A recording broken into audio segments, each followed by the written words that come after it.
Bonsoir, bonsoir.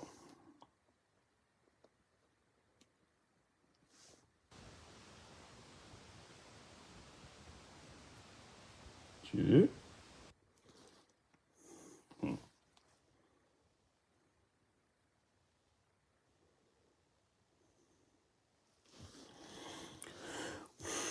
Bonsoir, bonsoir tout le monde.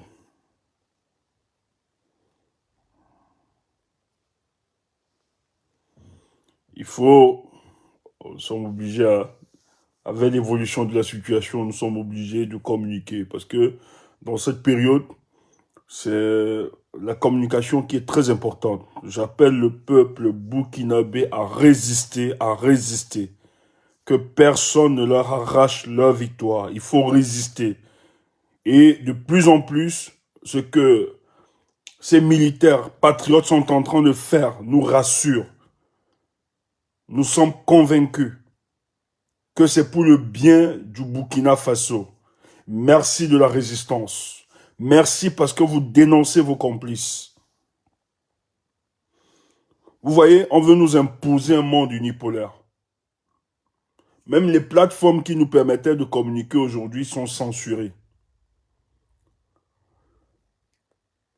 Facebook spécialement a mis sur pied des logarithmes qui vous permettent de vous bloquer automatiquement lorsque vous faites l'apologie de certains combats. On restreint votre vidéo, soit on vous coupe, soit par après, vous êtes censuré.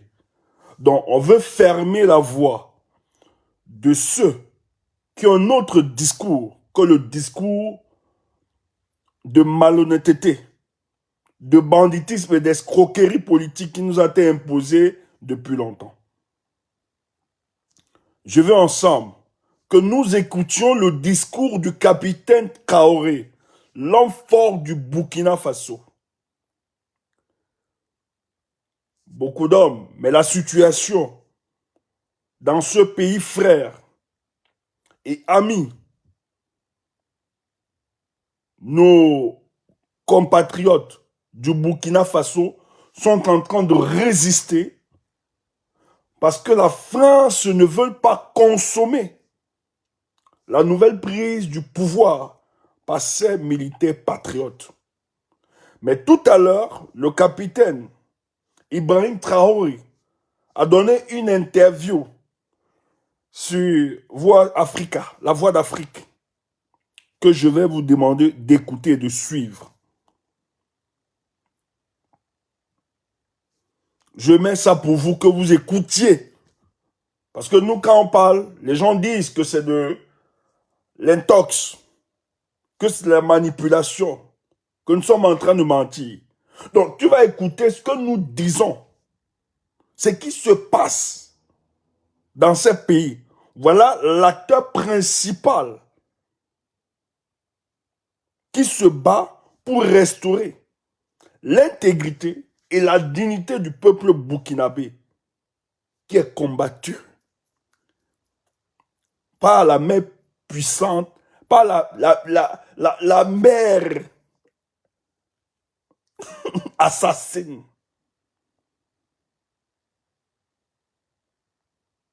Qu'est la France. Écoutez, c'est le capitaine Ibrahim Traoré qui parle. Il est là, c'est l'homme fort. Ils ne vont pas tomber, c'est l'homme fort. Écoutez. Ce qui se passe sur le terrain, c'est que il y a une tentative du président donc Damiba, oui, d'entraîner les forces à un affrontement. Donc, mais nous sommes en réserve depuis un certain temps. Voilà, donc nous avons eu des hélicoptères. Il a donné cette interview il y a 3 heures de temps. Donc c'est récent, c'est frais. 3 heures de temps qu'il a donné cette interview. Nous avons survolé qu'on n'a pas engagé, bien que nous avons la capacité de le faire. Et donc, il a fait rentrer des forces spéciales. Donc, quelque part, pas toutes les forces spéciales, il faut le dire. Peut-être que les forces spéciales même qu'ils nous ont envoyées ne connaissent même pas leur mission. Parce que nous avons des éléments à l'intérieur qui se demandent même c'est quoi le problème en fait. Donc, ils les ont approchés, voilà. À l'instant, je sais qu'ils sont en train d'essayer de corrompre et tout. Mais bon, nous sommes en ligne avec les hommes. Oui. Et nous savons tout ce qui se passe, donc on leur dit seulement, voilà, il ne faut pas rentrer dans le jeu.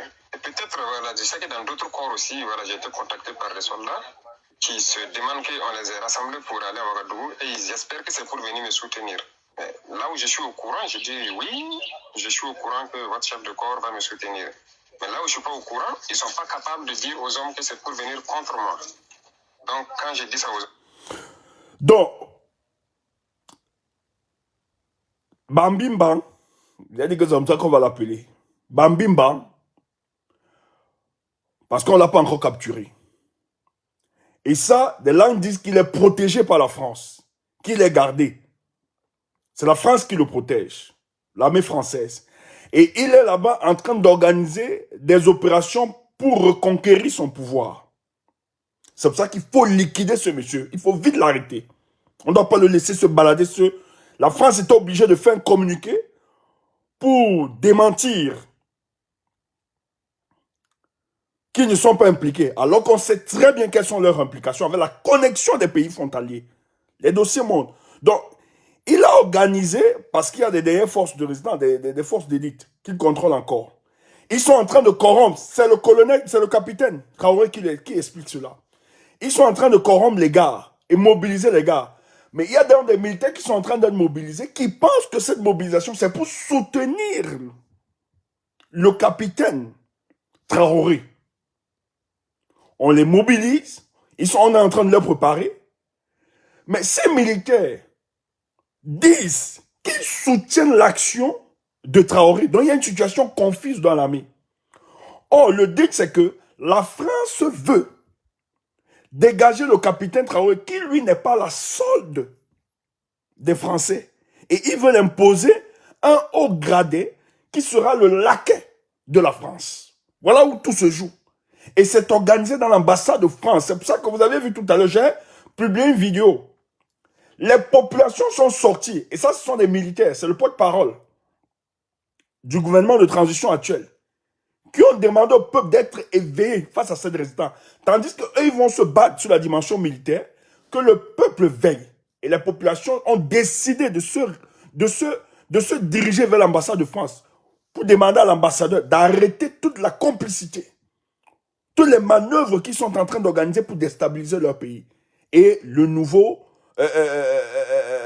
conseil de transition qui a été créé. Écoutez, c'est Damila qui n'a pas écouté. Ils disent non, ils ne vont pas embarquer derrière ce gars. Alors, à l'heure actuelle, qui sont les hommes qui sont déployés ce samedi après-midi dans les rues de Ouagadougou vers la télévision nationale à Ouaga 2000 à Babassi? Je crois qu'il Les hommes qui sont déployés partout à la télévision à Babassi et vers Babassi, ce sont mes hommes. C'est eux qui contrôlent la ville. C'est nous qui tenons. Oh là là. Non, la télévision, voilà, vers le rond-point des martyrs et tout. Et les hélicos qui sont dans l'air? Ça, c'est la base aérienne. Donc, parce que le commandant de l'escadron d'hélicoptères, donc voilà, j'ai essayé même de communiquer avec lui quand j'ai vu décoller les hélicos pour comprendre la logique, mais il n'a pas décroché. Mais j'ai décidé de m'abstenir d'abattre un hélicoptère parce que ça doit nous servir à faire le reste du combat. Oui. Ce n'est pas le moment de passer à cette escalade.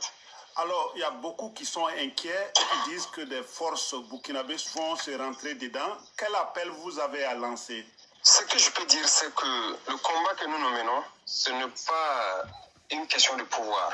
Et quand nous venions, ce n'est pas une question de blesser ou encore moins tuer quelqu'un. Si nous voulions, à 5 minutes de combat, nous avions pris, et peut-être qu'il serait mort, le président. Mais loin de nous l'idée d'imaginer cette catastrophe. Donc voilà pourquoi nous n'avons pas engagé de force pour attenter à la vie de quelqu'un. Et dans la même logique, nous n'étions pas dans une logique de même le nuire parce qu'on n'a aucun problème personnel avec lui. Le combat que nous menons, c'est pour le Burkina Faso. Il faut aller dans les fins fonds du Burkina pour comprendre certaines choses. Quand vous arrivez, moi je patrouille dans les brousses avec mes hommes. La logistique minimum que nous cherchons ne suit pas. Et quand vous arrivez encore trouver vos populations meurtries, vous imaginez que vous arrivez dans des villages et toutes les feuilles des arbres ont disparu parce que les hommes mangent les feuilles. Les herbes sont mangées. On propose des solutions qui pourraient nous permettre de produire et de protéger ces gens-là. On ne nous écoute pas. On a tellement proposé de solutions et j'ai compris que finalement on fait de la politique au lieu de faire ce que nous devons, ce pourquoi nous sommes venus. Parce que n'oubliez pas que moi je suis acteur majoritaire de ces événements de 23 et 24 janvier. Alors les gens se demandent quel genre de transition vous allez mettre en place. Est-ce que ce sera une transition militaire ou civile? Ah non, pas militaire, pas forcément militaire. Quand on dit une transition militaire, c'est trop dit. Le communiqué d'hier est assez clair. En attendant des assises qui vont choisir un président. Nous ne sommes pas là pour du pouvoir. Et comme je l'ai dit, je suis dans mon gilet, dans mon casque. L'idée même, c'était de descendre quelque part avec les mêmes hommes qui m'ont suivi pour faire un nettoyage. Donc l'idée n'est pas le pouvoir. Ça ne nous intéresse pas, ça. Ça empêche de vivre tranquillement, si je peux dire, en fait. Mais nous voulons combattre, nous voulons protéger nos populations, nous voulons sortir notre population de cette misère, de ce sous-développement, de cette insécurité. C'est ça le combat. Nous sommes avec les hommes, nous les voyons comment ils tombent souvent pour des inhabilités. Et pendant que des chefs sont assis, ils ne se soucient aucunement de l'homme. L'homme, c'est important. Il faut tomber avec lui dans l'herbe, combattre, rouler et comprendre la souffrance que nous endurons. Mais si vous vous retrouvez dans des débats logistiques mineurs, pendant que les gens sont en train de devenir des milliardaires derrière, c'est cette bourgeoisie de la hiérarchie que nous déplorons aussi. Parce que nous, pourquoi les hommes sont avec nous? C'est parce qu'ils connaissent nos objectifs, ils nous connaissent très bien, ce patriotisme qui nous anime, c'est ça la réalité. Donc partout dans Burkina, dans tous les corps, vous n'allez pas arriver dans un seul corps où vous n'allez pas entendre peut-être parler de moi. Pas parce que je suis le plus gentil ou quoi, parce que je fais le terrain avec la plupart. Et on connaît mon attachement à l'homme. Oui. Donc, cette guerre, ce n'est pas vraiment une guerre de pouvoir ou de trucs. Non. En ce moment, les Burkinabés sont beaucoup inquiets, la sous-région aussi. Qu'est-ce que vous pouvez dire pour rassurer les gens? Tout ce que je peux dire, comme je l'ai dit, nous tenons nos positions. Nous n'avons vraiment pas eu l'intention, peut-être que c'était une erreur de nuire au président. Mais voilà qu'il nous a pris pour ennemis. Mais nous allons encore essayer de donner une chance. À défaut de cela, nous serons obligés de lancer un appel à beaucoup de soldats burkinabés qui vont rallier la capitale, ce qui n'est pas forcément bien pour nous. Mais nous pouvons rassurer la population de rester sereine. Nous avons nos plans. Nous avons écrit tout ce que nous voulons. Nous avons ces partenaires que nous voulons, avec qui nous voulons travailler. Nous avons tout ce que nous voulons pour pouvoir sortir ce Burkina de cette situation. La CEDEAO a fait ce communiqué hier où elle insiste sur le maintien du calendrier qui a été établi. Est-ce que c'est votre entendement? Oui, peut-être même moins que ce calendrier. Moins que ce calendrier. Quand nous faisons l'estimation, le programme que nous voulons mettre en place, nous n'avons pas besoin de 12 mois même pour passer à plus de 60%. Donc, on n'a pas besoin, selon nous, de 2 ans pour ça. Donc, le calendrier de la CEDEAO est large même. Parce que vous ne comprenez pas les aspects militaires. C'est des petits problèmes logistiques et des considérations de la valeur humaine. C'est ça le problème. Donc, c'est ce qui nous a amenés ici. Donc, le calendrier de la CEDEAO, ils n'ont pas à s'inquiéter. C'est pas un truc pour... comme je vous dis, c'est pas le pouvoir qui intéresse les gens. Moi, je n'ai pas décidé. J'ai été choisi. Et ça fait 3 semaines de cela que ça bouillonne. Les jeunes officiers comme les soldats, ça bouillonne. J'ai essayé de le dire, attention, attention, attention. La dernière fois, j'ai souffert pour dégoupiller la situation, pour dire aux gens de faire pardon, de ne pas faire quelque chose. Je suis allé le voir. Je suis resté pendant près d'1 semaine à Ouagadougou. Le parler, mais rien. Et les gens voient aussi la destination qu'il prend, politiquement. Donc ça aussi, ça pose problème à certains Burkinabés. Je suis reparti dans mon combat. Finalement, les hommes ont décidé qu'on revienne et je suis là. Donc, ce n'est pas ma personne qui a décidé de faire ça. Donc, la CEDEAO peut rester tranquille. Ce n'est pas une question de...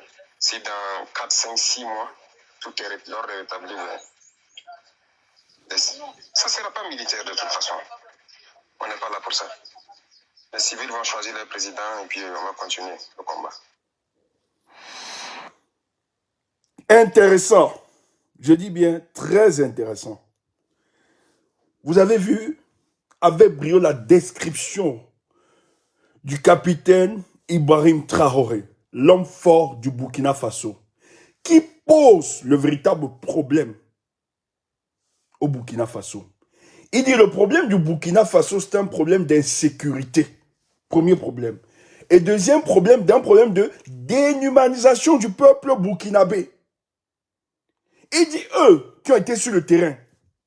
C'est pour ça que je soutiens ces gars. Ce sont des véritables patriotes qui sont au front. Il dit qu'il a vécu les souffrances du peuple burkinabé. Que comment on peut expliquer que dans certaines localités du Burkina, des hommes mangent encore des herbes. C'est son pays. Il dit qu'il y a un problème d'insécurité. Et le gars décrit que ce que vous appelez coup d'État, il dit très bien que ce coup d'État devait organiser ça depuis 3 semaines que ça bouillonne. Peut-être les gens n'ont pas l'information. Depuis 3 semaines, au Burkina Faso, ça bouillonnait. Il a décidé, il a d'abord calmé ses hommes. Calmé tout, parce que la classe politique, le peuple burkinabé, était très énervé de la démarche de Bambimban.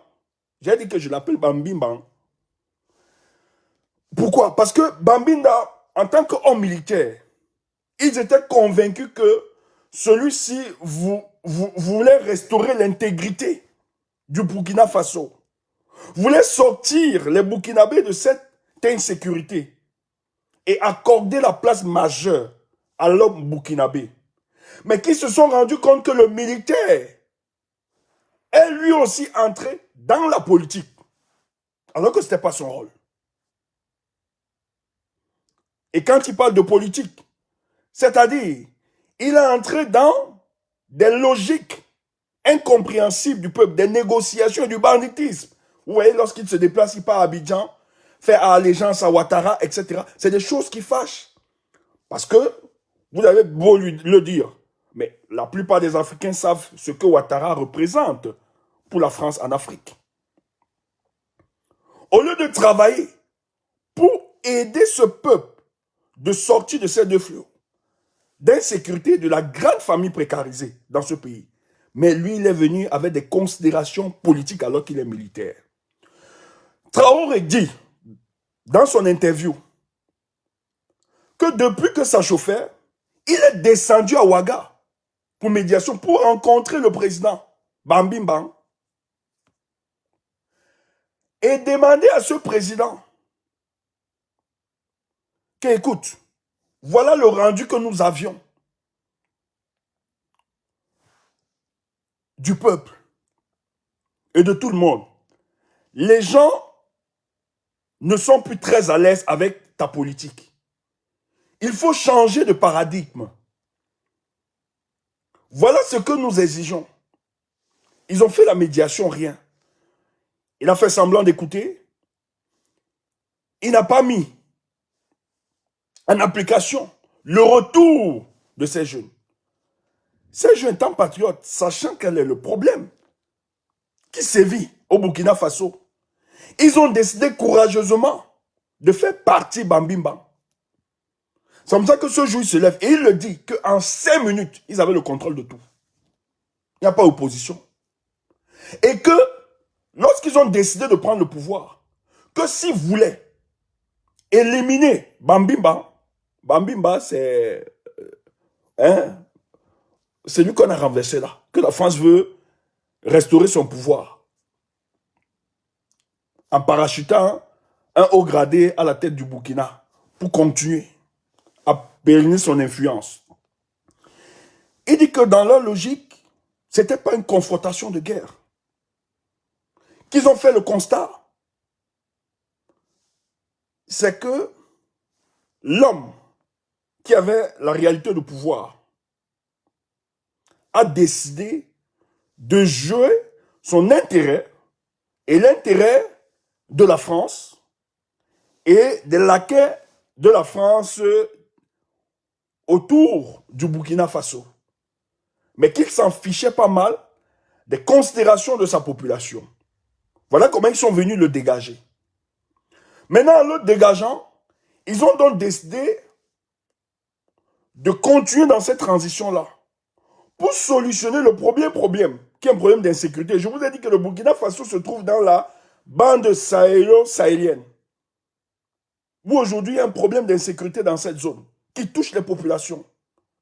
Il dit que leur mission, c'est de restaurer l'intégrité territoriale de tout le Burkina et de donner un côté humain, un visage humain à ce peuple burkinabé qui souffre. Voilà donc les orientations. Mais dans cette démarche, il est surpris que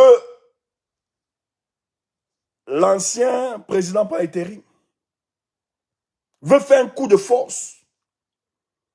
Il est en train d'organiser des forces militaires pour venir combattre ses troupes. Et il dit que, écoutez,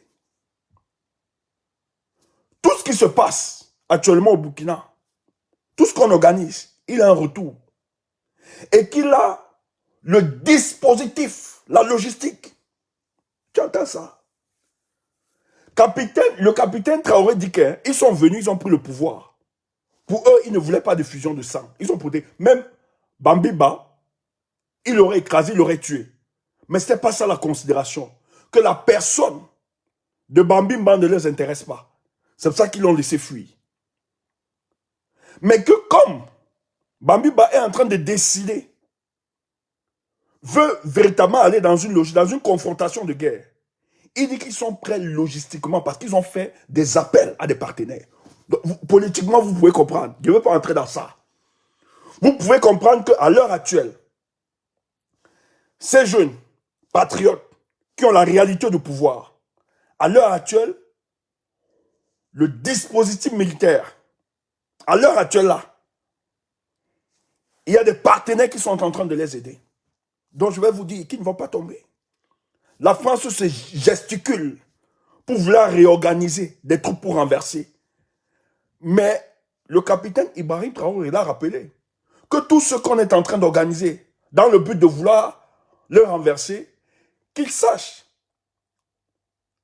que ces gars donnent des informations et ils disent que si on les rassemble et que l'argent est distribué à plusieurs groupes, mais que les militaires sont en train de dire que le rassemblement qui est organisé, si ce rassemblement, c'est pour le soutien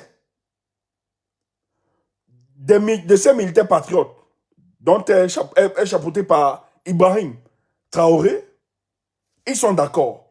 Mais si c'est parti en confrontation avec les nouvelles autorités, ils ne vont pas se battre. Et le capitaine Traoré rassure le peuple burkinabé que si Bambiba veut leur imposer une guerre, parce qu'il a le soutien de la France, ils vont faire la guerre.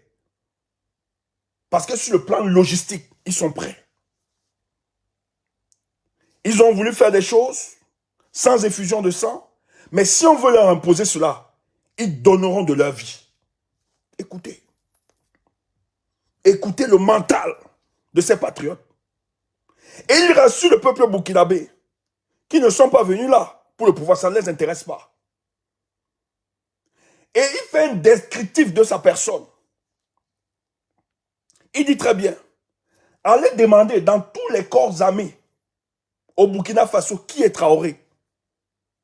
Traoré est l'homme qui a un souci d'humanité. Pour lui, ce n'est pas le pouvoir. Pour lui, c'est le peuple.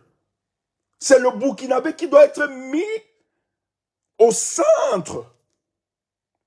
Qui doit être mis au centre des considérations, des orientations et des intentions des hommes politiques. Et lorsque ce n'est pas fait, en tant que militaire et patriote, c'est normal pour eux de décider une nouvelle orientation politique pour leur pays. Parce que c'est leur pays. Donc, il rappelle donc à ces forces mortifères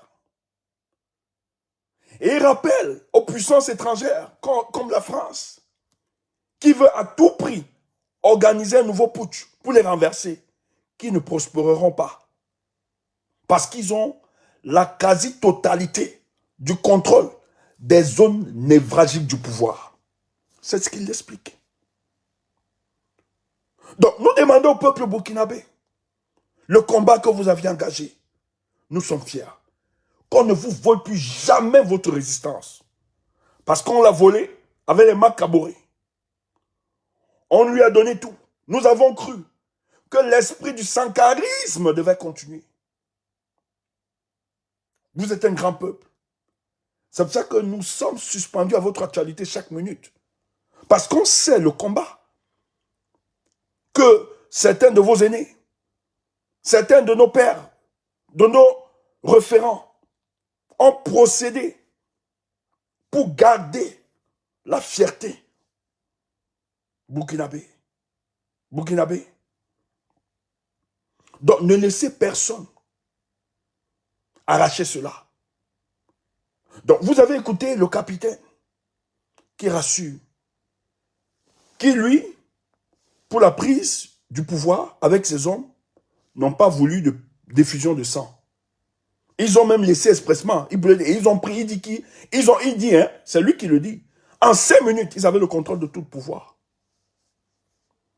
Donc même s'ils voulaient éliminer physiquement Bambimba, l'ancien président, moi il l'appelle Bambimba, c'est pas exprès.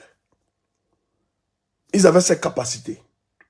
Que maintenant, lui comme il décide d'aller dans une logique de confrontation, ils vont se battre.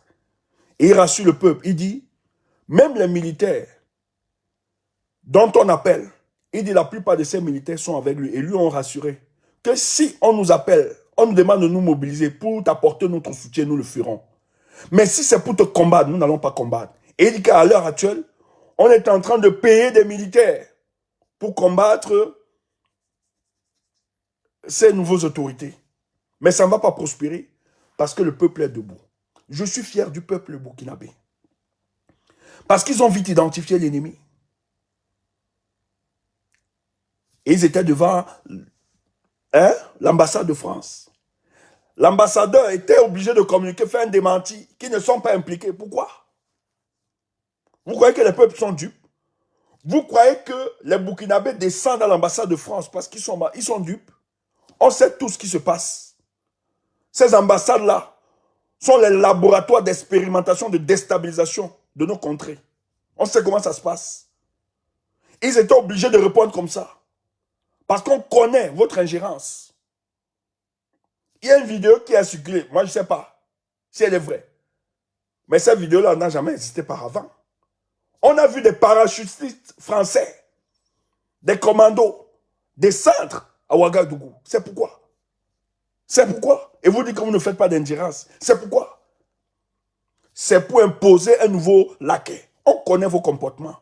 Bravo pour ces militaires. Bravo pour la sagesse. Dès qu'ils ont eu la réalité du pouvoir, ils ont déclenché des alliances militaires stratégiques. C'est bon. Et c'est pour ça qu'ils vont tenir. Ils disent, la logistique est là. J'appelle les fils de la sous-région d'être solidaires au combat du peuple burkinabé. Parce que ce combat est la continuité du combat que pose celui du Mali.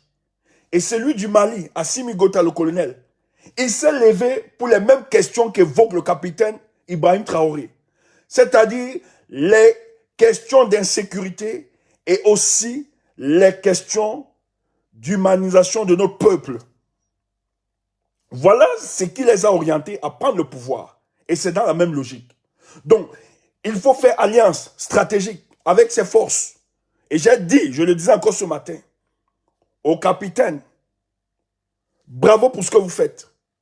N'hésitez pas de vous rapprocher des autorités maliennes pour prendre leur expérience, pour profiter de leur expertise. Parce que dans ce combat où vous commencez, ils ont déjà de l'expérience. Ils savent comment court-circuiter les forces mortifères qui veulent empêcher le décollage de leur État. Rapprochez-vous. Vous êtes la fierté africaine. Vous avez non seulement le soutien du peuple burkinabé, mais sachez que dans tous les coins et les recoins de l'Afrique, il y a des peuples qui prient pour vous, qui vous soutiennent et qui vous disent continuez, résistez. Résistez, nous sommes ensemble. D'ailleurs, nous sommes là. On va lancer des vagues de mobilisation. Nous sommes dans la gueule de la bête. Donc, n'hésitez pas de nous solliciter. N'hésitez pas de nous solliciter. C'est notre Afrique. C'est notre continent. C'est notre fierté. C'est notre race. C'est notre culture. C'est notre tradition. Merci pour vous. Excusez-moi, je suis très concentré sur l'évolution politique de nos pays actuellement. Parce que j'ai compris que le combat pour la restauration de notre souveraineté passera d'abord par la neutralisation de certaines externalités, en l'occurrence la France. Comme la France ne veut pas changer de paradigme dans sa coopération avec les pays africains, nous allons l'imposer un nouveau chemin. Et elle sera suprême. Ce que la France fait doit se rappeler que nous ne sommes plus dans des années 1950, 1940, 1960, ou bien 1970, ou bien 1980, ou bien 1990, ou bien 2000. C'est terminé ça. Nous sommes à l'heure d'une nouvelle vision, d'une maturité politique des jeunes Africains qui estiment que le combat qui a été mené par nos dévanciers doit continuer. Et ça, sans se compromettre. C'est pour ça que les Ponce Pilates sur notre chemin seront neutralisés et écrasés. Nous n'allons plus leur donner de la place. Parce qu'il s'agit de la vie de tout un peuple qui ont longtemps été dans la servitude et qui décident aujourd'hui de se prendre en main. Bonne soirée. Vive-vous. Le combat continue. Nous, on lutte. Ce que je tiens comme discours, c'est ce que je fais pour le cadre de mon pays. Je suis dans le combat. Vous avez vu que le combat panafricain, j'ai même laissé quelques temps. C'est depuis quelques moments que, par rapport à certains amis, on s'est dit non, il fallait envahir la communication sur le plan continental. Mais la plupart du temps, je suis concentré sur mon propre pays. Je ne dis pas des choses que je ne pense pas pour le cas de mon pays. Pour le cas de mon pays, nous avons un laquais qui est là depuis 40 ans qui ne veut pas laisser la place. Il décide, contre vents et marées, de se maintenir, de se fossiliser au pouvoir pour nous imposer sa volonté, la volonté de ses maîtres, qu'est la France. Nous nous combattons. Peut-être le combat est autre, est d'une autre manière, une autre tactique, une autre stratégie. Mais nous allons arriver au bout de cette dictature. C'est une certitude mathématique. Donc ne vous dérangez pas. Paul Biya, c'est un véritable dictateur. Et c'est un laquais de la France. Ça, je ne discute avec personne. Et nous continuons ce combat. Soyons forts, restons unis. Bonne soirée. Portez-vous bien. Le combat continue.